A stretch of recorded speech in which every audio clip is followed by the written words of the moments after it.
एक छोटे से गांव में राजू नाम का एक आदमी रहता था। राजू मेहनती था और खेतों में काम करके अपने परिवार का पेट पालता था। उसकी एक प्यारी सी बिटिया थी, गुड़िया, जिसकी उम्र सिर्फ 10 साल थी। गुड़िया की माँ बहुत पहले बीमारी के कारण गुजर गई थी।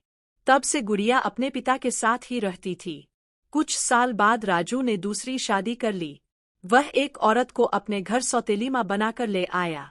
शुरू शुरू में सब ठीक लगा, लेकिन धीरे धीरे सौतेली माँ का असली स्वभाव सामने आने लगा। सौतेली माँ गुड़िया से बिल्कुल प्यार नहीं करती थी। वह छोटी सी बच्ची से सुबह से शाम तक घर का सारा काम करवाती। झाड़ू लगवाना, बर्तन धुलवाना, पानी भरवाना, पशुओं को चारा डालना।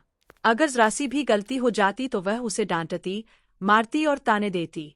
बेचारी गुड़िया पढ़ना चाहती थी, खेलना चाहती थी, लेकिन उसे कभी स्कूल जाने का मौका नहीं मिलता।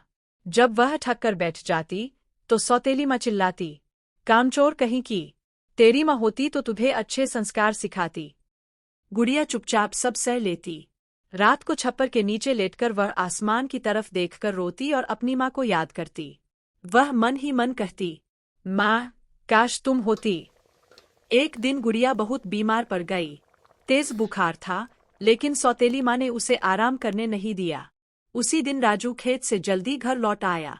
उसने देखा कि गुड़िया काँप रही है और काम कर रही है। राजू का दिल पसीज गया। उसने गांव की वैद्य को बुलाया।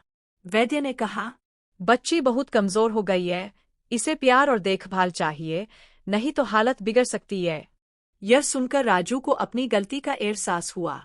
उसने पहली बार सौतेली माँ से सख्ती से कहा, अगर मेरी बिटिया को जरा भी तकलीफ हुई तो मैं यह घर छोड़ दूंगा। उस दिन के बाद हालात बदलने लगे। सौतेली माँ को अपनी गलती का एहसास हुआ। उसने गुड़िया से माफी मांगी और धीरे धीरे उसका ध्यान रखने लगी। गुड़िया फिर से स्कूल जाने लगी और उसके चेहरे पर मुस्कान लौट आई।